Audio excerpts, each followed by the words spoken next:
In a world where hustle culture collides with wellness warnings and workplace demands keep evolving, how do we stay sharp without burning out? How do we navigate the endless stream of wellness trends while actually getting results? This is the Work and Wellness Podcast, and I'm your host, Ange Davis. Drawing from my own journey of wins, stumbles, and honest revelations, I'll be bringing you raw, unfiltered conversations with experts and inspiring guests who've been there, lived it, and found a better way. Together, we'll cut through the noise and workshop what it really means to be well in today's workplace. No more choosing between success and sanity. No more sacrificing health for achievement.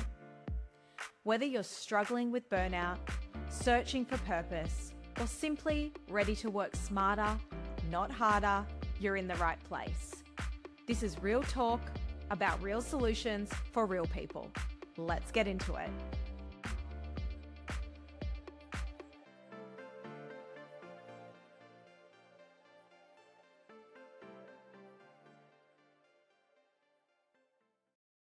Hello friends, welcome to the show. I'm thrilled to welcome today's guest, Alex Davids, who's a high-performance coach, leadership advisor, and founder of Next Evolution Performance, a global coaching and consulting firm dedicated to helping leaders achieve exceptional results without sacrificing their well-being.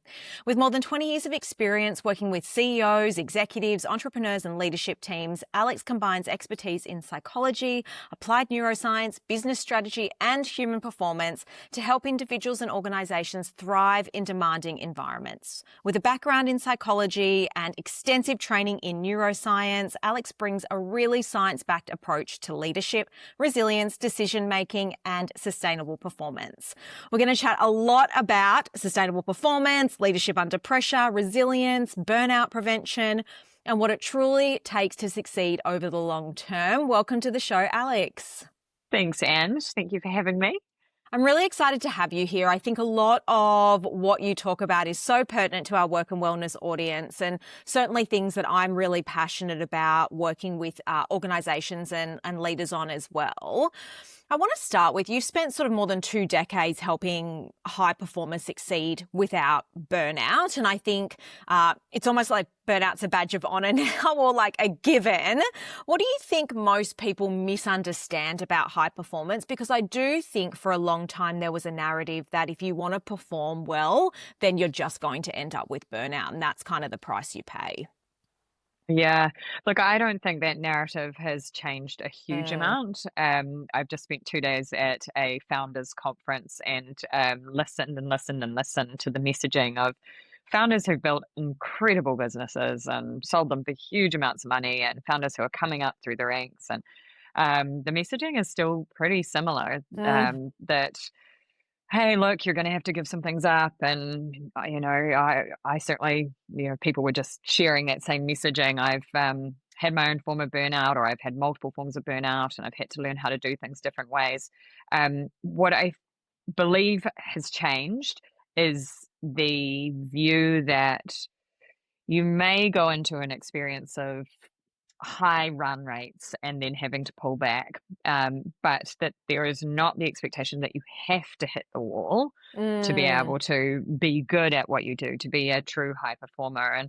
And certainly our view from the beginning of this business, which is now nearly 20 years old, was that high performance does not equal burnout. In fact, true high performers learn how to spot the signs for burnout, how to change the way that their rhythms work, and understand the way that their brain operates, so that burnout isn't a requirement. In fact, burnout should be something that starts to identify, well, I'm not actually being very high performing if I'm not aware enough to run things in a way where I can be sustainable. So in our view, there is a link in high performance to sustainability. And if you're not sustainable, you're typically not super high performing. I think that's so true. And I talk about that a lot as well, to say true high performance is sustainable. And so if you're sort of running at it and then you're hitting a brick wall, you haven't quite got it right yet. But I think you said you've been doing this for 20 years. I think there's still a long way to go in people truly understanding that. How do you think we actually get people to understand it and make change? Yeah, I've just had a conversation with a colleague in New York, and it was very much along these lines this morning. And we both agreed that it's actually the model that needs to change, that it's very challenging to go into companies at the moment and say, look, we need to address this burnout thing and we need to start with all the tools that we have, when actually the way they're remunerating, the way they're acknowledging and rewarding people is actually rewarding burnout.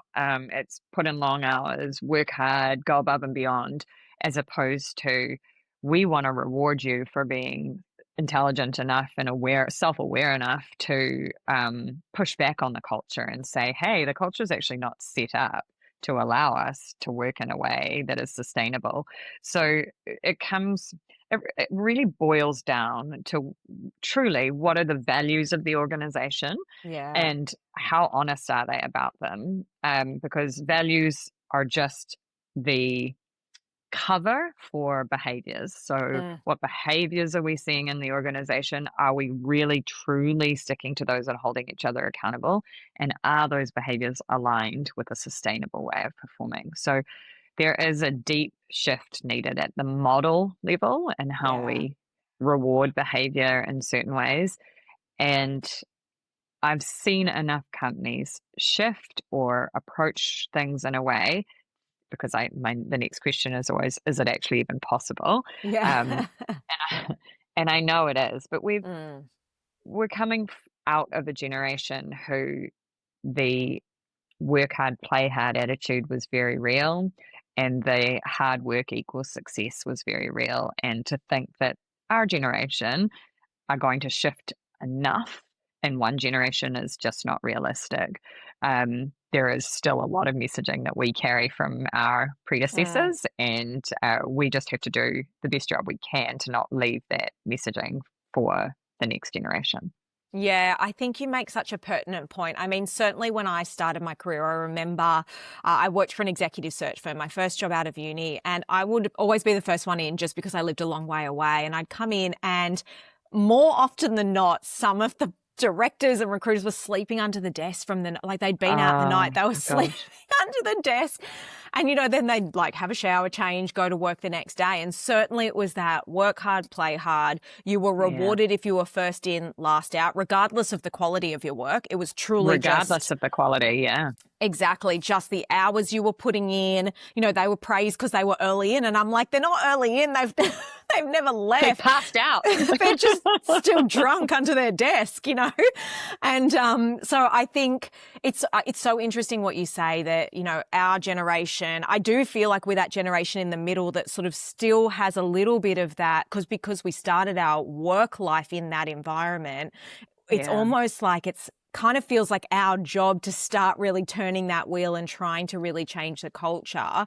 And I think Yeah. it's got to almost start with those medium-sized organizations, because I reflect on my career in banking. I've worked for the largest banks in Australia, and God, like how do you change a culture like that of 55,000 people? Yeah. It's slow and it's small. Yeah, it is. And it starts at the team level, right? Like I very much Does. focus on if you've got a great leader who can control their team and really try and manage for that and sort of buffer them a little bit, then I think that's a great starting place.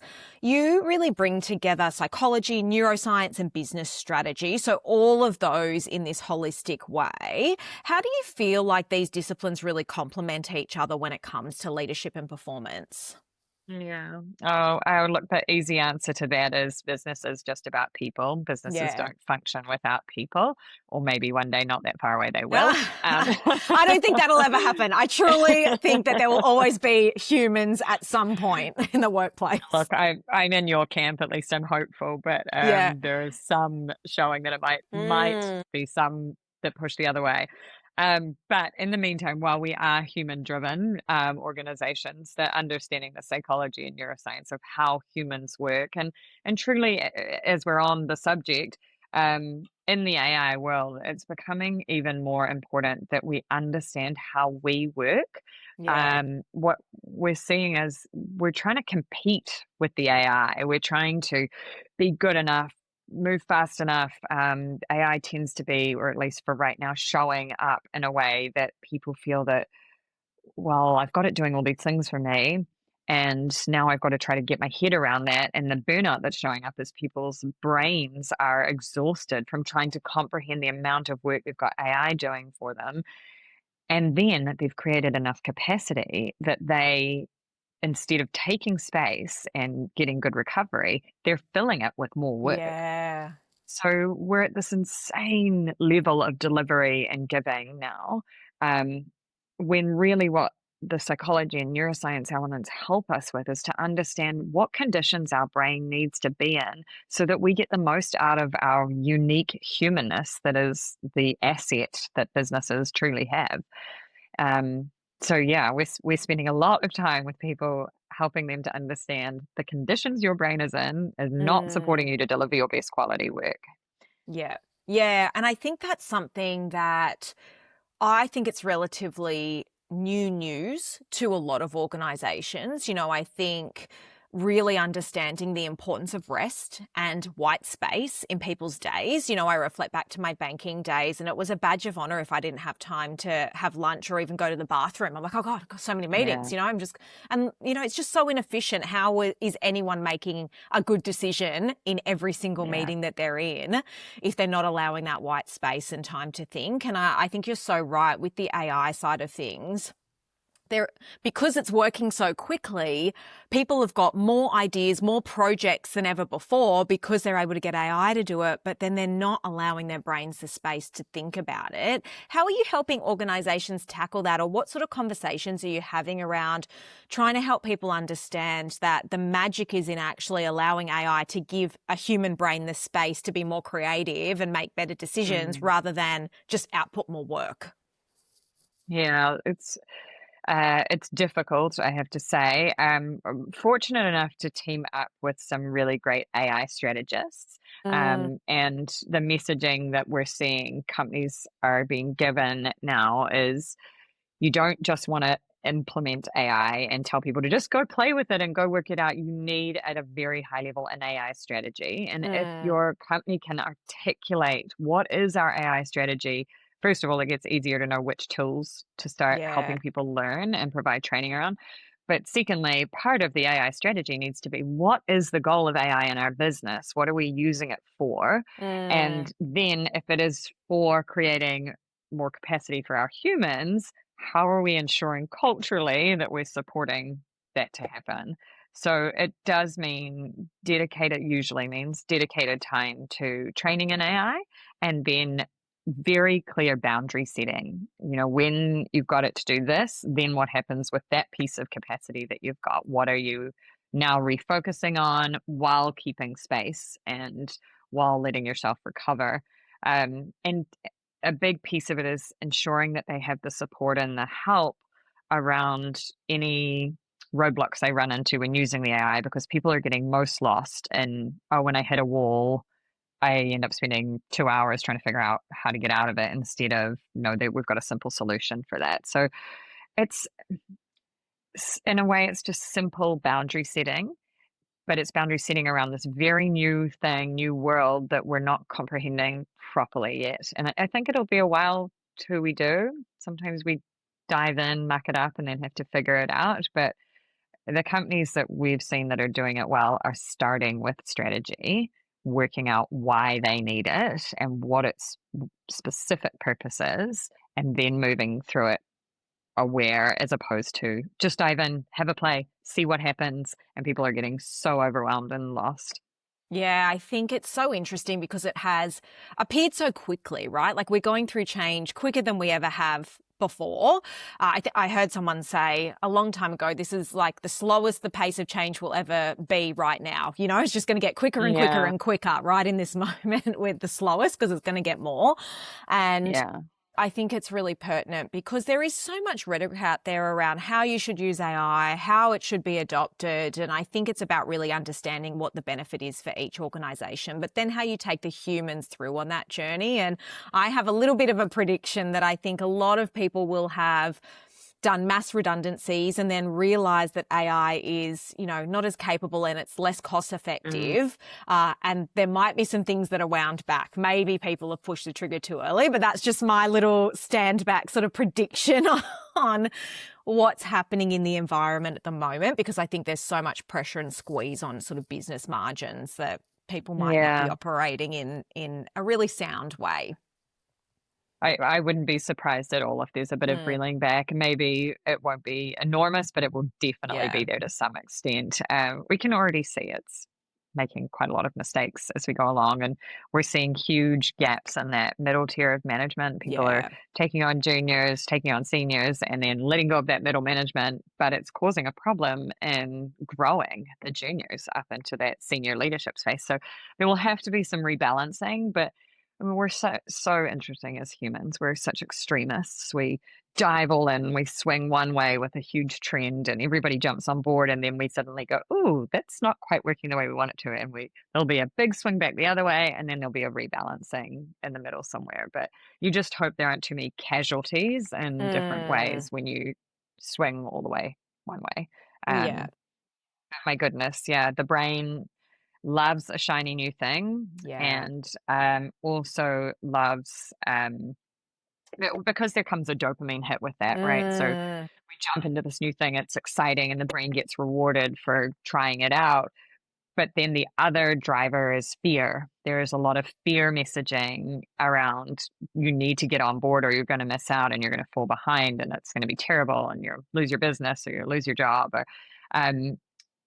now moving from a fear positioning is just that threat state in the brain, which of course is now what is causing one of many things in our world these days, causing so much stress and a whole new version of nervous system shutdown and exhaustion. Yeah, I think it's so interesting because, we're designed to have a little bit of fear and a bit of stress in our lives. That's not a bad thing. It builds resilience. But I think this constant low level fear and stress that you're not even recognizing is a moment of fear and stress, but it's just constantly there is really, I think, what's causing a lot of burnout. I think when we look at, particularly our generation and the generations before us, we're taught that success required a level of hustle and sacrifice. And now I do think everything is a bit of a trade-off in life. So I'm not saying that we don't need to work hard or have some sort of trade-offs along the way. But do you think that sustainable high performance really does require that level of hustle and sacrifice? Or how do you feel like we can achieve it without that? My answer would be, you need to decide what you want. And when you decide what you want, what type of business you have, then also deciding why you want it is essential to whether you'll stay on that track and whether you won't. And also what you're willing to trade off for. I saw it presented beautifully this week with the different tracks. If you want to go to this point financially and you want to have this sort of experience, here's what it's going to require from a mindset perspective, from a financial perspective, from a time, energy, and giving perspective. And so deciding what you want and why you want that are really important. And that could shift at different points in your life. You could look at it as what you're giving up, but what you're choosing, and this is the part I put more emphasis on, is how conscious are you of your choices? Or are you making the choice? And we do this a lot when we're young. Oh, well, I want to make lots of money, and so I must go into corporate or I must start a big business. And we just make those choices, but we haven't actually consciously asked ourselves, is that the life we actually want to build? Or is that the one I just think is kind of expected and that's the norm, similar to like getting married and having children, type of parent you want to be, type of partner you want to be? There's a lot of messaging and expectations put on us, and we don't even stop to ask ourselves, is that my conscious choice around that, or am I unconsciously just saying yes? So the silent yes. And so my short answer is, of course, there's trade-off. Whatever you choose to put your energy into, you can't put your energy into everything. So you will be refocusing. But the bigger question, I think, is, are you clear on what you're choosing? And if you're choosing that really consciously, you probably won't think about it as a sacrifice because you've made a very conscious and aware choice. I just end up dealing with people all the time who are kind of waking up to, wow, I'm not even sure I wanted this. Um, and I certainly think we can shift narrative from you have to give all to one thing and then you don't get this other balance in your life around it. So I certainly think we need to shift that part of the narrative, because you can have an incredibly successful, let me put that in quotations for those who can't see, business or life without having to push yourself so hard that you feel like you're sacrificing your health, other parts of your life, your family. There is a way to operate. It doesn't matter how many hours you're doing. There's a way to operate within those hours that allows you to be sustainable. So people burn out working 35, 40-hour weeks. Yeah. People burn out working 80-hour weeks. It's less about the time and more about how you're working in that time. I love that frame, Alex, because I think it's so true. I actually talk a lot about understanding what your version of a rich life is, and that's not necessarily financially rich, but rather what do you want your life to look like from a work perspective, a self perspective, a relationships perspective, and recalibrating that regularly, because I think the systems that we operate in will tell us how we should look. We should get a good job. We should, climb the corporate ladder. You get married, you have kids, you buy a house, whatever that looks like, and really stopping to think about what is that for you. And I think you've really hit the nail on the head, is that when you're operating in a way that is true to what I call your rich life, you're less likely to burn out, even if you are working more hours, because you're working in a way that's not incongruent to your values or where you want to go to. And, it's true. People can burn out working 30 hours a week if they're doing something they're not aligned to, they're not enjoying, it's draining to them. It might be a toxic culture. And someone could be working 80 hours a week and feel great because they're working energetically in line with what they want to do. They've still got time, they're investing in the things that are important to them. How do you suggest people understand what that is for them? How do they go through that process? Yeah. That could be a huge process, or it could be a very quick process. Alignment is there's lots of neuroscience on the alignment of values, which I think is really interesting, that when we're in congruency, our body feels calmer, so our nervous system relaxes. So it's science-based. You and I are not just sitting here saying, hey, do stuff you love and you'll be fine. Yeah. It's absolutely not like that at all, that your brain gets calmer and your body gets calmer when you feel like you're aligned to things that are important to you.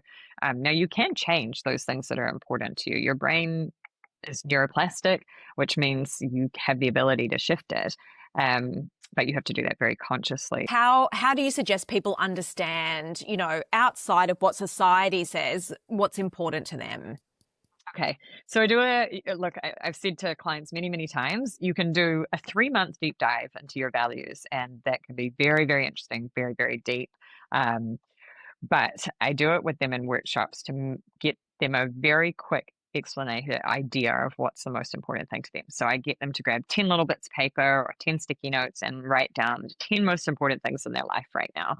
And anything, if it's truly your house or your car, write down your house or your car, your family or travel or work or whatever it might be, learning. Write them down, and then I get them to look at them really hard for a minute. Just read through them, really feel the importance of those things in your life. And then with quick succession, I get them to take away 3, and then 2, and then 1. And you get down to 5, and then they're sitting with these 5, and I get them to do it as fast as they can. I say, if you absolutely had to, you need to take away 2 more of them. And you have to do it within 5 seconds.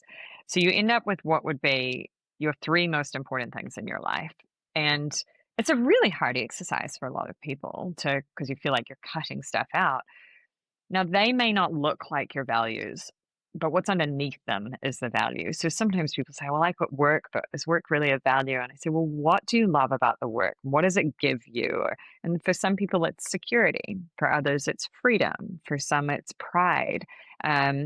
Whatever those are, looking underneath them at what's connected to that gives you a very quick way of understanding what's most important to you. Now, like I said, those can shift. Then working out, you can do a few little checks. Like, a few things to check are, you could do it where you're sitting in, but look around your space that you sit in all the time. What have you put in your space that feels important? Is it a picture of your family? Is it a list of your top important things to do? Is it, what is it? And then look through your bank account and work out what you spend your money on. Um, and when you do that, you start to see, I had a look recently to go, where are we up to? And I thought, gosh, we spend a lot of money on eating out, and every single one is with the children. Very rare that it's just my husband and I. And I thought, well, yeah, our high value is being with our children in a space that's interesting, and they're never particularly fancy dinners out, but just we like the experience of being out with them and showing them new things. And so it's a really good little checkpoint to work in. So there's lots of ways that you can uncover, but look at the things that you cannot deny, like where you're subconsciously spending money, where you're giving your time. Like, if you say, well, my family's a huge priority, and you tell me you spent 1 hour with them in the last 3 weeks, I would say they're probably not, unless you can truly say, well, what I am spending time on is my work to support my family, and that is my true objective. But you have to be very honest with yourself about where you are giving energy versus, and I would look at energy over time, because you may only get a few hours with your family a week, but maybe they're the most engaged, focused hours of your week. So look at energy, where you give your energy. That tends to be where your values sit. I think that is probably one of the most practical ways I've heard of really discerning your values, because it's not just about writing them down and getting clear on it. It's then actually looking at your behaviors. So looking back at your calendar, how have you spent your time, and does that align truly? And looking back at your bank account, I've never heard anyone say that before. And I think it's so spot on, because calendar and bank account both talk to what are the behaviors you're actually exhibiting. So you might tell me this is important to you, but what behaviors are you exhibiting that's showing me that? And so I think everyone should actually go and do that exercise. I feel like anyone could do it themselves, right? Just sit down. You absolutely can. Yeah. Yeah. Absolutely. There's because you're in wellness, and you'll know this well, how many people say, well, my wellness and health is really important to me, but they don't exercise, they eat terribly, and they don't get enough sleep. And I say, well, no, it's not. And no, it really is. And they'll say, it's not right now. That's okay. If you would like it to be important to you, maybe you're not connecting it to what's important. So actually, is what's important to you having energy for your work or your family or yourself? If maybe that's what you're missing, is the link between the wellness and what it's really giving you. Wellness on its own maybe not that important to you, and that's okay. It's what is the wellness giving you that you're probably missing the link to. If people are interested, there's a wonderful guy called John DeMartini, and he has a very cool values process that you can go through on his website. And it brings in some of those things, like reflecting on your spending and your space and your energy. And if you needed a little tool to help you. Oh, that's great. I'll add it to the show notes, because I think what often happens when people do their values is, I find they're aspirational. So people will put wellness or they'll put family because that's what they aspire, but their behaviors are not aligned to their values. And I think that's often where the incongruence or discomfort or sort of that little bit of stickiness in their life comes, is that they've got these aspirational values, but they're not actually living to them right now. Absolutely. And that's when it's good to push back on yourself and say, they are what I aspire to do, but currently my values are sitting in this space. So your values can change. Sometimes they change quite significantly through your life. And that's not a bad thing. You don't have to have the same set of values from the day you're born, because they're generally the ones your parents gave you or your community. And as you grow up and you learn, you start to shift. Well, actually, my values maybe aren't there anymore. And that's all right. Yeah, I think it's good to do it. My husband and I do it every sort of New Year's. We talk about, is this still our rich life? Are we still moving towards it? Has anything on here changed? Maybe we thought that was, and we've kind of changed our point of view on that, and we can move forward. And I think so often people think that they can't change their mind. It's this weird, like, you thought this way and now you can't change your mind, but we are allowed to change our mind. Absolutely. Yeah, things shift all the time. And yeah, one minute we might think, oh my gosh, a huge career is really important to me. And then maybe you look around at the state of the world and you say, you know what, actually, just living a happy, healthy life and being there for my family feels more important at the moment. And Yeah. that's great too. Yeah, and if you make that decision, it doesn't mean in 5 years' time you can't say, okay, I've got a bit more space now and I want to ramp back up in my career. Like, we're never stuck. And I think that's really the beauty of the brain, is that it's malleable and we can change. You work with a lot of very senior leaders, CEOs in your work, who I would say carry enormous responsibility when you're in those leadership roles. How do you think that when people are in those roles that they can manage pressure without letting it impact their decision making and their well-being? Because I do think from time to time, our brains often shut off when they're under pressure, and yet that's the point at which these people in these roles need to make really important decisions. How do you help leaders balance that? Yeah, such an awesome question. Thank you. There is no quick answer to that. Oh, there is, but I'd like to give you a little bit more texture. There's kind of three main bags we put into people being able to operate well under pressure or being able to operate in a really high performing, sustainable way. One is neural. So that's how we think about what we're doing. So our structure. So what are the structures you put in place to support you individually so that you're operating in a way? I'm doing a rhythmic thing with my finger right now, like a wave but going upwards. Operate in a way that you are getting good recovery all the time, not just on the weekend or on a holiday, but all throughout the day, that you're recovering energy, because draining our cognitive energy is one of the most common reasons that we are exhausted and also not making great decisions, or working well under pressure. The second is our physical. So are we sleeping well, eating well, and moving well? So it's not that our work is impacting our wellness. We need to start thinking about how well our body is, how healthy our body is impacting our work. And actually, if we're taking care of all of that, the workload gets a lot easier.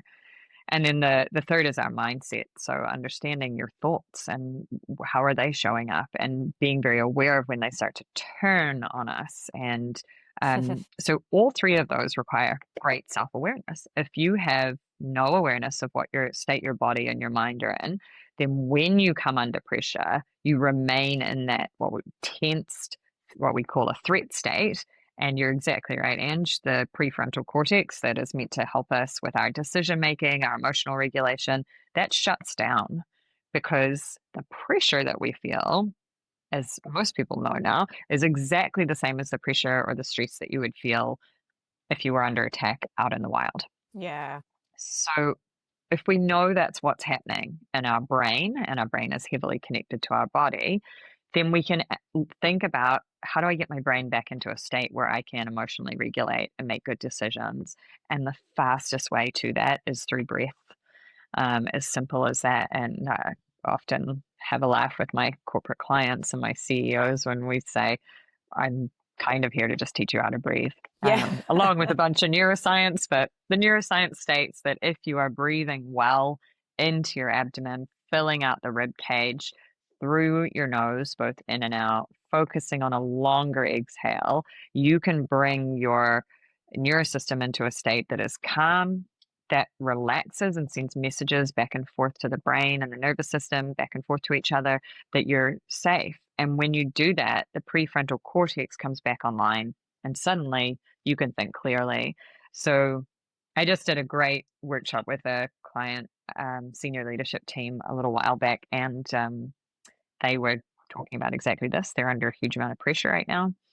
I asked them all to think of the biggest problem they're each individually trying to work out at the moment. They had 1 minute to share that problem with someone. Then they had another minute to think about, what questions are they asking around that problem. They shared those. And then that was it. They put down their notebooks. I said, you have 10 minutes. Don't worry too much about the exact time. Just walk for what you think is 10 minutes. You're not to walk together. You're not to take a phone or a watch. And they went out for a walk. I said, when you hit that front gate and you start walking, you've got to stop thinking about the problem. I want you to be present. I want you to feel the air. I want you to listen to the birds. I want you to walk. And they did that. And they came back in silence. And one by one, as they walked in the door, I handed them a notebook and a pen. And I said, go and write down everything about that problem that you can think of. And for 15 minutes, they just all wrote. And you should have seen them writing. They were not stopping. And then we reflected on the experience. And I said, so what was that like? And they just said, oh my gosh, all these ideas were coming to me. And, I didn't even have to try. And I've got all this, I feel calmer about it. And quite literally all they did was relax their body, let go of the problem, enjoy physical movement. And when they sat back down, their brain was in a state where it was reconnecting bits of knowledge that they already had in different ways. And it just flows through. So our body and our brains are very, very powerful if we utilize them well. Yeah, it's what a great example, though, of showing them the power of just a little bit of space and moving their body, getting out in nature and some fresh air. But how rarely do people do that in a corporate environment, Very rare. right? They'll sit there in a team meeting, they'll try and hash out the problem, they'll go back and forth in artificial lighting, sort of almost trying to force a response or an answer. And I think how powerful to sort of get them outside and, think differently. I love what you said about breath as well. I think if we had have been talking about this even 2 or 3 years ago, people just would have thought that is just so woo-woo. What are you talking about? It was the yogis sitting in, lotus position is how people would view it. But the breath is really the heart of everything that we do as a human. And, it can unlock so much. And thank goodness the science shows us that now, so that we've got some science to sort of back up what we're saying, which I think is really important. On top of what you just shared there, what do you think are some of the most effective habits that leaders can use to improve their focus, resilience, and performance? You obviously gave us a really great example there, but if someone is in a workplace and they're wanting to sort of add a few habits in each day that aren't overly labor intensive, what are some of sort of your top tricks? Sure. Easy ones are get rid of your phone. If you're doing a deep piece of work or even a couple of hours, don't have it in your view, don't have it on your desk. Move it out of reach and out of sight, because even on your desk, upside down or turned off, the subconscious will keep flicking to there must be something on there, might be something on there. And please remember, it's subconscious. So you may not be thinking it, but your brain will keep draining little bits of energy, siphoning that out just to consider what might be there. If it's out of sight and out of reach, you're far less likely to have that little subconscious ticker. That's an easy one. The other one would be regular renewal. So for paying attention to what we call your optimal focus. So for example, mine is around 18 to 20 minutes. If I'm working on something around that 18 to 20 minute mark, I can almost tell you when it's been 20 minutes because I get my first little bit of distraction or drifting, or something starts to get hard to think about. For some people, that's 30 minutes, 40 minutes, an hour, but whatever your optimal focus is, and you have to be honest with yourself, not I can sit and work for 3 or 4 hours. We all can. But when does your brain start drifting?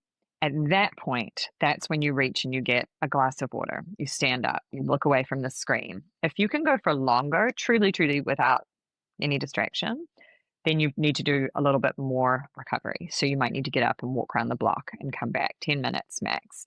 And it's usually at that point, Alex, right, that people pick up their phones if their phones are in reach. Yes. Once they hit that sort of 18 minutes, it's that little bit of discomfort. You've kind of lost your sort of flow, but usually people pick up their phones. And I feel like that's doing the opposite of rest, even though we think we're switching off. Absolutely. I hear that all the time. People say, oh, I just go for a quick look on Instagram just because it's a distraction and a change and a rest. And I just say, it's not rest. I know you might think it is, but you're still on a screen drawing energy out. And what we want to do is let the brain relax for a moment. Just like if you were lifting heavy weights, you need to put them down for a minute, let them recover, and then you can lift them again.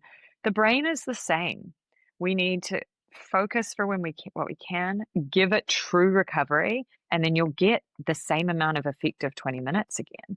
Now, if you did that for a number of hours, you would work really well for 4 hours a day, 5 hours a day. The other piece is to be aware that our brain really only has the capacity for deep work 4 to 5 hours a day. yep, we try to push it to 8 or plus, and then it becomes very hard to do good quality work, and our energy gets sucked and sucked and sucked away. So when you don't get the recovery within the day, the next lot of time, like the next 20 minutes, becomes just that much harder, that much longer, that much poor quality, and you are giving your energy away and you're giving your focus away. So those would probably be my top ones. Get rid of the phone, take regular breaks, take real breaks, recovery breaks, and breathe well. I'd say if people did those 3 things, we'd be living in a very different world.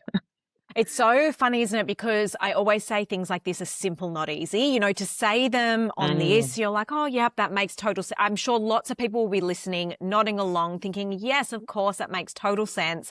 But it's not often easy to do within our day. And it's very easy to just get caught in the flow of the day and not be intentional about it. How do you encourage people to take the knowledge that you've just shared, but actually implement it? Are there any tips you have to actually take the action? Yeah. So if you're at a desk sort of job most of the time, then take a sticky note, write those 3 things or one thing that you're going to focus on it, and stick it on your computer. And so create an anchor. I always have an anchor for what I really want to focus on at the moment in terms of shifting things, because as you say, it's not easy, and it's not easy because we build these really strong neural wirings, which are just effectively habits. And in order to break those, we have to take conscious action, and it requires effort to build a new neural wiring. So create an anchor and look at it. Now, if you're in a job that's more sales related and you're out, maybe you're on the road, do the same thing, but maybe in your car or however you travel around, on your folder, on your phone. For people who are on the go, I often say to them, the best change you can make is learning to breathe well between sessions. So as you're going into your session, settle the nervous system back down, allow the brain some space. Do not sit on your phone and you're commuting between things. Do not have a podcast on every time you drive somewhere. Take the headphones out or put on relaxing music. But you literally need to start thinking about giving your brain a break. And if you give it good breaks, it will fire the way it needs to when you need it to. I have taken to driving silently, and people think I am crazy. They're like, how? That's so boring. What do you mean? And I just have nothing. I don't have anything. And I tell you what, Alex, the amount of ideas or thoughts or problems that I solve, there's something about being in motion and having that silence to allow my brain to process and think. I send myself so many voice notes because I'm just thinking of all these ideas. And I think, if you're commuting, we now are so prone to just put something in our ears, think of something, listen to something, be doing something, that we never have time for our brain to piece together the bits of information that it's hearing. It's music to my ears to hear you say that. I think it's really powerful. I mean, your brain has got enough going on in there. It can be very loud in there when you're driving. Just drive and let it all file out. Sometimes I love that you leave voice notes for yourself, but I sometimes talk out loud in the car because like, oh, that was interesting. How could I just find verbalizing things solidifies it. So yeah, that's a fantastic path. Also, when you're commuting, some people put in earphones because they find it hard to have that many people around them all the time if you're on a train or a bus, and I understand that. I also encourage people, where you can, don't forget on the connections you're missing out on when you put your earphones in, that some of the business deals used to only ever be done on people's commutes and in their social situations because they're in person. And experiment with, if you were really, really present, who could you meet? What conversations might show up, even if they're just fun and interesting? And how might that expand your world for just a little bit rather than going into solitude? I think it's so true. I was chatting to my friend yesterday who lives in London. We do a bit of like a Skype catch up. Not Skype, that's so old school, isn't it? Zoom or whatever. Oh my gosh, I say it all the time. I'm so glad you did. I don't think we have that anymore. Much better. I know. We do a virtual catch up every couple of months. And she was actually saying she's got her own business, working with a lot of entrepreneurs. And majority of her business deals come from sitting in a cafe with her dog and just not having any headphones in, not looking at her phone, just simply being aware and present and striking up conversations with people. And she said, Angie, you wouldn't believe the amount of business I get simply doing that, because people start to talk to you. All of a sudden they realize either they know someone or they're interested in what you're doing. I also think that what a great way to combat our loneliness crisis, because we're more connected, virtually, but less so personally than ever. What a great opportunity just to connect with someone, and maybe it's not you who needs it, maybe it's them who needs it. Yeah, spot on. Yeah, I think that's a great way of experiencing the world too, getting out there and just showing up in it for other people. And as you say, maybe it isn't for your benefit, but it's for theirs, which, really does give us back a lot. There's actually a ton of research on the more you give, the better you feel. And even if it's giving of your time and attention. Yeah, it's good. Altruism is really good for also our own personal mental health as well. Definitely. You have trained as a meditation teacher, you've trained in yoga. How has that influenced your philosophy around leadership and performance? What parts of those have really been incorporated into the work that you do? It's so funny, because I have spent many years pretending I didn't do all of that, and that was my other life that kept me grounded so that I could do the work that I do.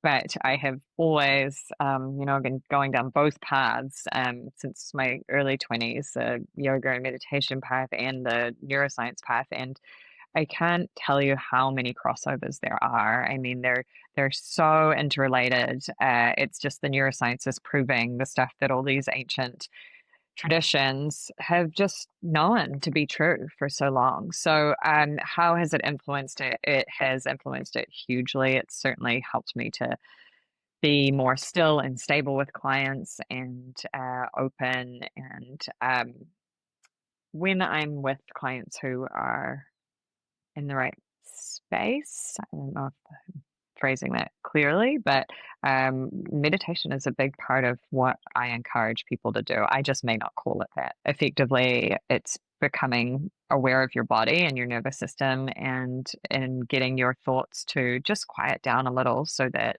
you can be still and settled with those thoughts. That's really what we're doing when we're talking about bringing our prefrontal cortex back online so that we can think, is we're learning to settle. And sometimes that does require just stillness. So sometimes CEOs come to me and say, oh, I've already got a meditation practice and this is what it looks like. And we just work from that place. Sometimes they have no experience with it, but they've heard that maybe it might be supportive for them. So I work from wherever they are, but it would be dismissive to not consider it an incredibly useful tool, or those practices, some practices, an incredibly useful tool in helping be more effective in your corporate life. I love what you said, how the neuroscience is now actually just proving what all these ancient methodologies always knew. It's not the other way around. And I think sometimes people think, all this like yoga and meditation, it's now, helping the neuroscience. And I agree. I think it's the other way around. The science has only just caught up to these ancient methodologies and the power of them for us. So I think that's really pertinent and a really important frame. When leaders come to you and they might be feeling a bit stuck or a bit overwhelmed, or maybe even disconnected from their purpose, where do you start with them? Wherever they're up to. If they are incredibly overwhelmed, we generally start with a settling. I mean, I can't tell you how many times we have people come to us and they tell us, I need help with time management and I'm just so busy. And actually, we do absolutely zero on time management, because it's usually somewhere more in the category of I've lost what direction I'm heading in. So what my why I'm moving and why I want to do this. Or some block that they've got in a mindset space around, and this is one you mentioned earlier, but you just have to be busy to succeed. So the starting point is, often I say to people things like, if we were sitting across from each other a year from now, what would you like to be true? And it gives people space to think about, and it's a great question for anyone who's listening to just say, what would I like to be true? And then the follow up to that is, and what would you like to not be true? And that's usually things that are happening today that they don't want to be true anymore. I don't want to be feeling stressed. I don't want to be finding everything so hard. I don't want to be overwhelmed. Okay, but we've started with what do you want to be true? And it's usually I'm feeling, people use the word in control. I move people away from that very quickly, that it's far more about choice than control. So we start from a position of envisaging what they do want to create. And then we move into how much of that is truly, do we need a year to get there? Or is some of it stuff that actually it's just a mindset that we need to work on shifting, and we can do that much sooner. But most people have not articulated what it is they do want to experience. And if you don't know what you want to experience, how do you create a path to that? So getting clear on that first. I'm looking up at my board next to me because I wrote something down close to what we're talking about. So it's easier to stay true to a vision so we know what we have to be devoted to, as opposed to just going, I just want things to be different. Well, if you're not clear on what the vision is of where you want to get to, and that vision, when I say clear, it only has to be a feeling. You can just describe, I want to feel this way. And then you backtrack through, okay, how do we create shifts to help you feel that way? We have far more choice around our feelings than we realize.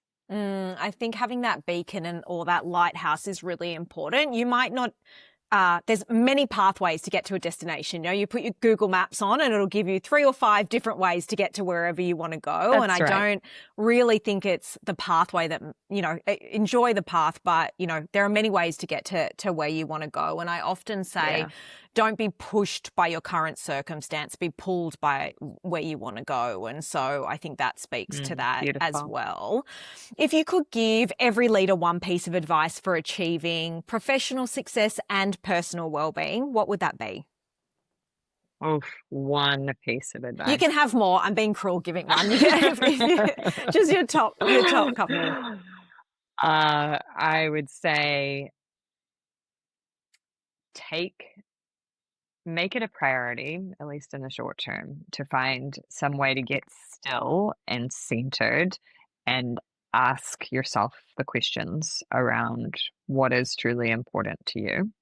Until you become aware of that, you're kind of navigating without a compass. Otherwise, you're just moving unconsciously with other people's goals for you.